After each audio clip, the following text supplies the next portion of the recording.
episódio de hoje nós falaremos sobre a leishmaniose visceral. A leishmaniose é uma antropozoonose, conhecida também como doença de Calazar em humanos. É uma doença infecciosa de notificação obrigatória ao Sistema de Informação de Agravos de Notificação, o SINAM.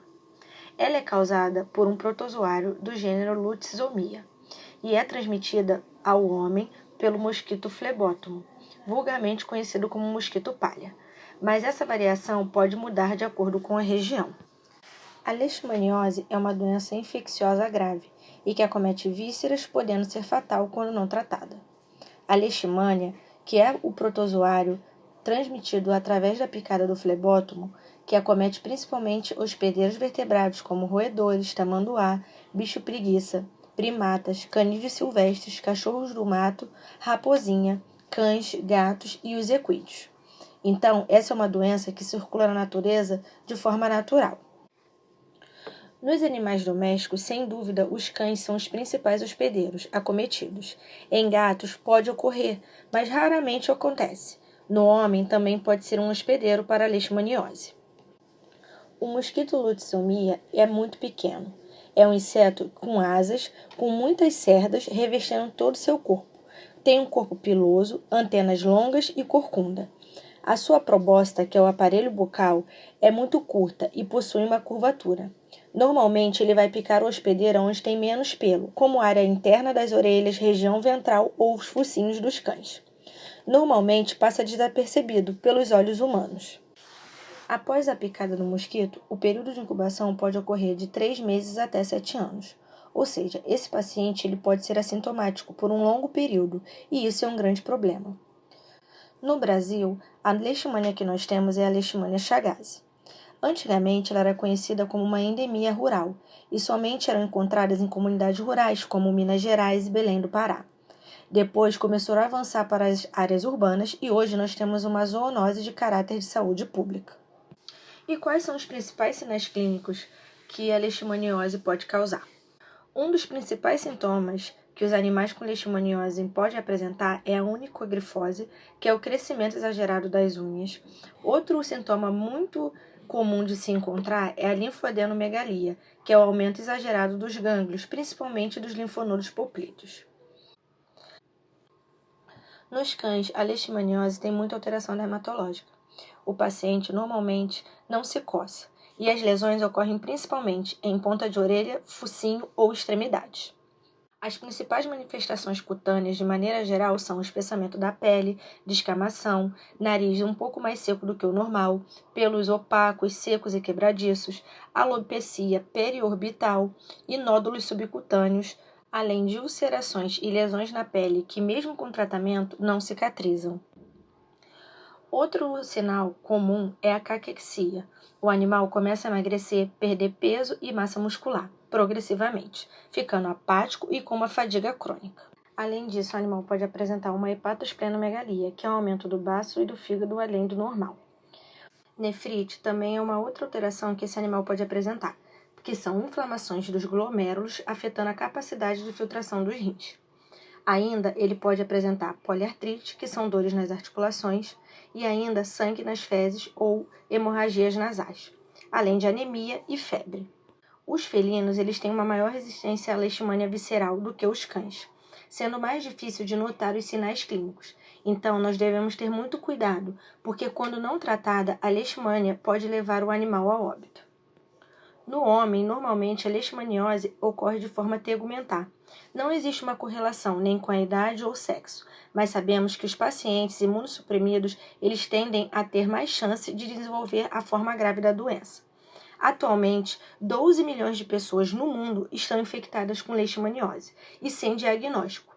Muitas vezes começam a tratar, mas não sabem o que é. Nos seres humanos, a leishmaniose vai ocorrer em torno de 50% dos casos na forma cutânea. E como diagnosticar a leishmaniose? O diagnóstico da leishmaniose é feito através da união dos sinais clínicos da doença que esse animal pode apresentar e dos exames laboratoriais. Um dos exames que nós podemos realizar é a sorologia qualitativa, que são os testes rápidos de triagem, ELISA ou imunocromatografia. Outro exame que podemos realizar é a punção de medula ou linfonodos. Também podemos coletar material das lesões para citologia, histologia ou cultura. E nessas citologias ou histologias, vamos observar a forma direta, a mastigota, que são a forma de infecção. Nós podemos também realizar PCR. O diagnóstico é bem complexo e nem sempre é simples de se conseguir. Às vezes, tem resultados que podem ser falso positivo ou falso negativo.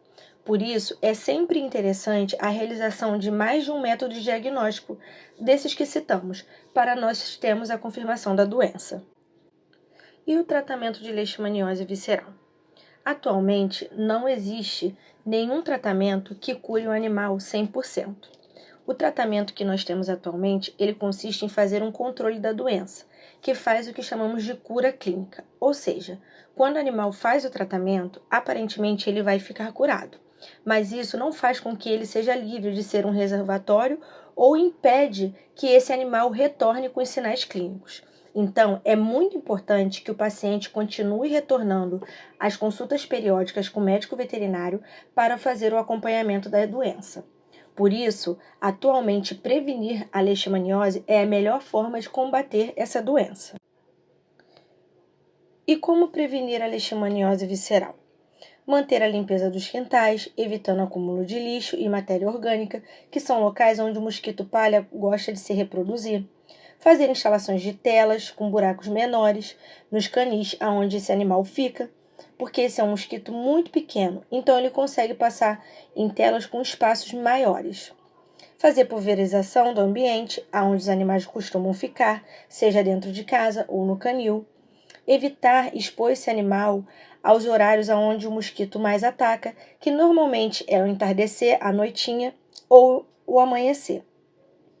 Plantar nos quintais ou ambiente aonde esse animal fica, plantas de citronela, que possuem o poder de repelir o mosquito.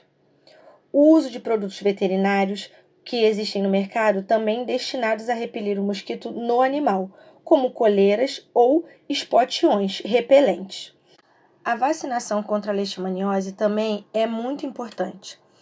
Deve ser realizado antes de vacinar o animal o teste para saber se esse animal é positivo ou não. O animal estando apto para vacinar, serão aplicadas 3 doses com intervalo de 21 dias nos cães a partir de 4 meses de idade e deve ser realizado o reforço anual. Atualmente, a prevenção é a melhor forma de evitar que nossos animais tenham leishmaniose. Por isso, realizar a vacinação e associar essa vacinação a um repelente é muito importante, porque atualmente no mercado nós só temos uma única vacina que previne até 70% o meu paciente. Para ter uma proteção 100%, nós precisamos associar essa vacinação a algum tipo de repelente, seja através de spot-on ou através do uso da coleira, para então a gente diminuir as chances de esse animal se contaminar. Além disso, é importante que os animais façam visitas periódicas ao médico veterinário e que sempre realizem testes ou, quando houver alguma desconfiança da doença, levar o seu animal ao médico veterinário.